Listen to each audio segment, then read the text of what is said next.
القارعة والقارعة وما أدراك ما القارعة۔ میرے دوستو، یہ رب کائنات نے قیامت کا نقشہ کھینچا ہے۔ فرمایا کہ دل دہلانے والی،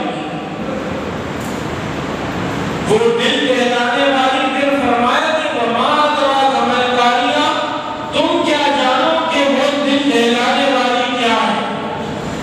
یعنی جب رب کائنات کسی خاص چیز کے بارے میں توجہ دلانا چاہتے ہیں تو رب کائنات اس کا بار بار ذکر فرماتے ہیں، اور قیامت کا کئی جگہ اللہ رب العزت نے ارشادات فرمائے ہیں، لیکن یہاں پر 3 مرتبہ ایک ہی لفظ فرمایا کہ القارعہ ما القارعہ وما أدراك ما القارعہ۔ میرے دوستو، تھوڑا تھوڑا قرآن کا ترجمہ نا سب کو آنا چاہیے۔ پھر کیا ہوگا جب ہم نماز پڑھ رہے ہوں گے امام کے پیچھے، تو ہمیں پھر نماز پڑھنے کا مزہ آئے گا۔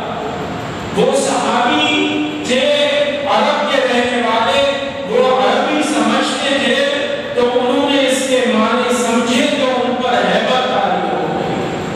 کم از کم جو قرآن کی چھوٹی اور مشہور صورتیں ہیں ان کا تو ہمیں ترجمہ آنا چاہیے، اور اس کے علاوہ ہمیں جو نماز پڑھتے ہیں اس کا بھی ترجمہ آنا چاہیے۔ ہم سنتے ہیں کہ جب صحابہ کرام نماز پڑھنے کھڑے ہوتے تھے تو ان پر ہیبت طاری ہو جاتی تھی۔ وجہ کیا تھی؟ وجہ یہ تھی کہ جب وہ پڑھتے تھے کہ الحمدللہ رب العالمین، کہ تمام حمد و ثنا، تمام تعریفیں رب العالمین کے لیے ہیں، یعنی جس کے سامنے کھڑا ہے اسے تب احساس ہوگا کہ جو تمام عالموں کا بنانے والا ہے میں اس کے سامنے کھڑا ہوں۔ الرحمن الرحیم، جو بڑا رحمان اور رحیم ہے، مالک یوم الدین، مالک ہے یوم الدین کا، یعنی بروز قیامت کا۔ اسی طرح پوری نماز ہے، پھر ہم رکوع کرتے ہیں کہ سبحان ربی العظیم، تسبیح پڑھتے ہیں کہ ہمارا رب بہت عظیم ہے۔ اسی طرح پھر ہم سجدے میں جاتے ہیں اور پھر پڑھتے ہیں کہ سبحان ربی الاعلیٰ۔ میرے دوستو، جب ہم یہ تسبیح پڑھتے ہیں تو ہم رب سے کیا کہتے ہیں کہ پاک ہے رب کی ذات جو سب سے اعلیٰ ہے۔ انسان کے جو اشرف اعضاء ہیں وہ سر میں ہے، اور یہ سر کسی کے در پہ جھکا دینا ذلت ہوتی ہے، یعنی کسی کے سامنے سر جھکانا، ماتھا ٹیکنا، یہ کیا ہے؟ ذلت ہے۔ تو ہم رب کے در پر ہم ماتھا ٹیکتے ہیں، ہم کہتے ہیں کہ سبحان ربی الاعلیٰ، کہ پاک ہے اور اعلیٰ ہے میرا رب۔ پھر جب ہم سجدے سے سر اٹھاتے ہیں تو سجدے سے سر اٹھانے کے بعد ہم پھر بھی کہتے ہیں کہ اللہ اکبر، کہ اللہ رب العزت سب سے بڑا ہے۔ تو رب کائنات اتنا خوش ہوتے ہیں تو فرشتوں سے فرماتے ہیں کہ یہ جو مانگتا ہے اسے دے دو۔ فرمایا جب انسان سجدے میں جاتا ہے، جو اس کے کندھوں پر گناہ ہوتے ہیں اور سر پر جو گناہ ہوتے ہیں وہ سب گر جاتے ہیں، اور اللہ رب العزت فرشتوں کو حکم دیتا ہے کہ نامہ اعمال سے بھی ان گناہوں کو ختم کر دو۔ سبحان اللہ۔ اور پھر جو بے نمازی ہوتا ہے اس کے لیے بہت سخت وعیدیں ہیں رب کائنات کی طرف سے۔ فرمایا جو جان بوجھ کر نماز کو ضائع کرتا ہے تو اس کو 15 قسم کے عذاب ہوں گے، 15 قسم کی وہ آزمائشوں میں پڑے گا، جس میں 5 دنیا میں ہیں،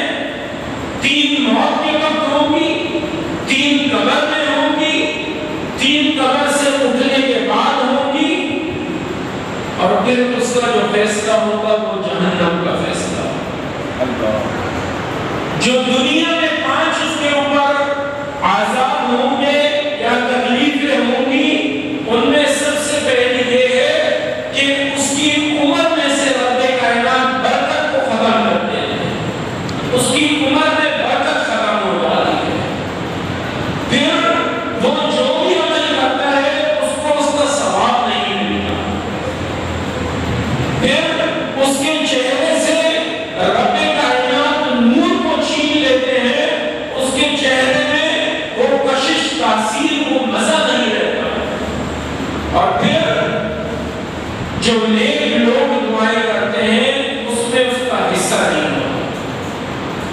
فرمایا موت کے وقت تین اس کے اوپر یہ عذاب ہوتے ہیں کہ جب وہ مرے گا تو ذلیل ہو کر مرے گا، بھوکا مرے گا، پیاسا مرے گا، اس کو اتنی شدت کی پیاس ہوگی اگر ساری دنیا کے سمندر بھی اس کو پلا دیے جائیں تو اس کی وہ پیاس نہیں بجھے گی۔ اور پھر اس کو کی قبر میں عذاب ہوں گے۔ نمبر ایک، جب اس کو قبر میں ڈال دیا جائے گا تو اس کی قبر کو تنگ کر دیا جائے گا، اس کی پسلیاں ایک دوسرے میں ایسے جگڑ جائیں گی۔ فرمایا پھر اس کی قبر میں آگ بھر دی جائے گی اور وہ قیامت تک ان آگ کے شعلوں پر اپنا وقت گزارے گا۔ اور پھر فرمایا کہ اس کے اوپر ایک اژدہا قبر میں مقرر کیا جائے گا جس کا نام ہے الشجاع الاقرع۔ فرمایا اس کا مطلب یہ ہے کہ گنجا سانپ ہوگا اور اس کو اتنا اس کی طاقت ہوگی جب وہ اس مردے کو ڈسے گا تو وہ 70 گز تک زمین میں دھنس جائے گا۔ پھر وہ بار آئے گا، فرمایا مجھے رب کائنات کا حکم ہے، وہ سانپ اس مردے سے کہے گا کہ اس نے فجر نہیں پڑھی تو فجر سے ظہر تک اس کو ڈستا رہے، اس نے ظہر نہیں پڑھی تو ظہر فجر سے ظہر تک، پھر اس نے جب عصر قضا کی تو ظہر سے عصر تک، پھر عصر سے مغرب تک، اسی طرح جتنی وہ نمازیں قضا کرے گا وہ اژدہا اس کو ڈستا رہے گا، وہ اس شدت سے 70 گز زمین میں جائے گا، چیخے گا اور اس کے بعد پھر اٹھایا جائے گا اور قیامت تک اس کے ساتھ یہی معاملہ ہوگا۔ پھر جب وہ قبر سے اٹھے گا تو اس کو جو حساب ہوگا رب کائنات سختی سے اس سے حساب لیں گے۔ پھر فرمایا اللہ رب العزت اپنی ناراضگی کا اظہار کریں گے۔ پھر فرمایا کہ اسے واصل جہنم کر دیا جائے۔ تو میرے دوستو مختصر سی زندگی ہے، اس کے بعد رب کائنات نے ابدی زندگی دینی ہے۔ وہ جنت کی بھی ابدی ہے اور جہنم کی بھی ابدی زندگی ہے۔ اور جنت جو ہے اس کے بارے میں آتا ہے کہ جو جنت میں جائے گا، جنتی جو ہوگا اس ہر ایک جنتی کے 10,000 خادم ہوں گے اس میں، اور ہر خادم کے ہاتھ میں ایک پیالہ ہوگا، ایک چاندی کا ایک سونے کا، اور ہر جنتی کے محل کے نیچے سے 4 نہریں گزر رہی ہوں گی، ایک صاف شفاف پانی کی ہوگی، ایک شہد کی ہوگی، ایک دودھ کی ہوگی اور ایک پاکیزہ شراب ہوگی۔ جو اس کے دل میں آئے گا تو ان خدام کے پاس جو جام ہوں گے یا کوزے ہوں گے وہ اس سے بھر جائیں گے اور وہ اس کو پیے گا۔ اور یہ جو ہمیں ابھی قضاء حاجت ہوتی ہے رب کائنات یہ سب ختم کر دیں گے۔ اور جنت کے بارے میں آتا ہے کہ ہماری سوچ ختم ہو جائے گی، ہمارا تصور ختم ہو جائے گا، لیکن ہم یہ نہیں سوچ سکتے کہ رب کائنات نے جنت کو کتنا مزین کیا ہے، کتنا اس کو خوبصورت بنایا ہے۔ پھر فرمایا کہ جنت کا تذکرہ سنا، اب جہنم کی طرف آؤ۔ فرمایا کہ جہنم کی آگ جو ہے وہ اتنی شدت کی آگ ہے کہ یہ دنیا کی آگ بھی رب کائنات سے التجا کرتی ہے۔ اس کو الگ جہنم کی آگ سے کیا گیا ہے، لیکن اس کو ٹھنڈا کیا گیا ہے 2 دفعہ پانی سے رب کائنات، لیکن اب یہ التجا کرتی ہے کہ مجھے جہنم کی آگ میں نہ بھیجو۔ میرے دوستوں ہم سنتے ہیں کہ مختلف جگہوں پر آتش فشاں پھٹ گیا ہے، وہ پہاڑوں کو، شہروں کو اس طرح اتنی وہ شدت کی آگ ہوتی ہے کہ سب کو وہ ملیہ میل کر دیتا ہے، اتنی اس آگ میں شدت ہوتی ہے جو لاوا اٹھتا ہے۔ فرمایا جو جہنم کی آگ ہے، رب کائنات نے اسے 1000 سال تک جلایا بھڑکایا کہ وہ سرخ ہو گئی، پھر اس کے بعد پھر اسے 1000 سال تک جلایا بھڑکایا، پھر وہ سفید ہو گئی۔ اس کے بعد پھر 1000 سال تک رب کائنات نے اسے بھڑکایا تو وہ سیاہ و کالی ہو گئی۔ اب جہنم میں جو جائے گا وہاں اندھیرا ہے۔ حضرت عبداللہ ابن مسعود رضی اللہ تعالیٰ عنہ ایک واقعہ بیان کرتے ہیں کہ ایک شخص نے حضور علیہ السلام سے سوال کیا کہ کوئی مومن ایسا بھی ہوگا کہ جو سب سے آخر میں جہنم میں رہ جائے گا؟ فرمایا ہاں ایک ایسا بھی ہوگا کہ لیکن رب کائنات اپنے فضل سے اسے بھی جو ہے اس کی بھی مغفرت فرما دیں گے۔